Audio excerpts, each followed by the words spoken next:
ತಿಳಿಸುವಂಥದ್ದು. ನಿಮ್ಮ ಸಲಹೆನ ನಾವು ಒಪ್ಕೊಂಡಿದ್ದೀನಿ, ಇಲ್ಲ ಅಂತ ಹೇಳಲ್ಲ.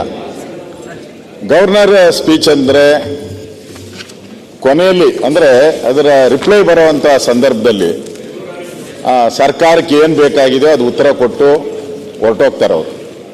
ಪರ್ಟಿಕ್ಯುಲರ್ ಆಗಿ ಇವತ್ತು ರಾಜ್ಯದಲ್ಲಿ 2 ಲಕ್ಷ ವಿದ್ಯಾರ್ಥಿಗಳು ಸರ್ಕಾರದ ದುಡ್ಡು 30 ಕೋಟಿ ಇಷ್ಟು ಅವ್ಯವಹಾರ ಆಗಿರೋದು, ಸರ್ಕಾರದ ಖಜಾನೆ ಲೂಟಿ ಆಗಿರೋದ್ರಿಂದ ಇದಕ್ಕೆ ಇಮಿಡಿಯೇಟ್ ಆಗಿ ಆಕ್ಷನ್ ಆಗಬೇಕಾಗಿದೆ.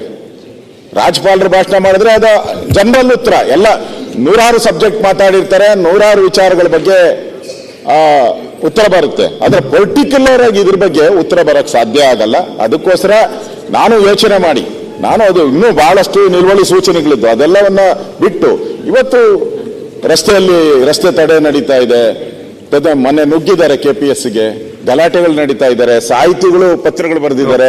ತಾವು ಪತ್ರ ಬರೆದಿದ್ದೀರಾ ಆ ಪೀಠದಲ್ಲಿ ಕೂತ್ಕೊಂಡು, ತಾವು ಪತ್ರ ಬರೆದಿದ್ದೀರಾ ಅಕ್ರಮದ ಬಗ್ಗೆ. ಅದರಿಂದ ಇದನ್ನ ಮಾಡೋ ನಾನೇನು ಸರ್ಕಾರದ ಅಲ್ಲಲ್ಲ, ಲೋಕಸೇವಾ ಆಯೋಗದಲ್ಲಿ ಆಗ್ತಾ ಇರತಕ್ಕಂಥ ಅವ್ಯವಹಾರಗಳ ಬಗ್ಗೆ, ತಪ್ಪುಗಳ ಬಗ್ಗೆ ಕನ್ನಡವನ್ನ ಕೊಲೆ ಮಾಡಿದ್ದಾರೆ ಅವರು. ಆ ಪದಗಳನ್ನ ಟ್ರಾನ್ಸ್ಲೇಟೆಡ್ ನಾನು ಹೇಳ್ಬಿಟ್ರೆ ನಿಮ್ಗೆ ನಾವು ಕೂತ್ಕೊಳಕ್ಕೆ ಆಗಲ್ಲ ಇಲ್ಲಿ, ಅಂತ ಪದಗಳನ್ನ ಉಪಯೋಗ ಮಾಡಿದ್ದಾರೆ.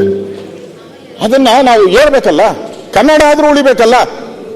ನಾವು ಭಾಷೆ, ನೆಲ, ಜಲ ಪ್ರಮುಖ ಅಂತ ಹೇಳ್ತೀವಿ. ಅಧ್ಯಕ್ಷ ಒಂದೇ ನಿಮಿಷ, ನಾವು ಭಾಷೆ ಬಗ್ಗೆ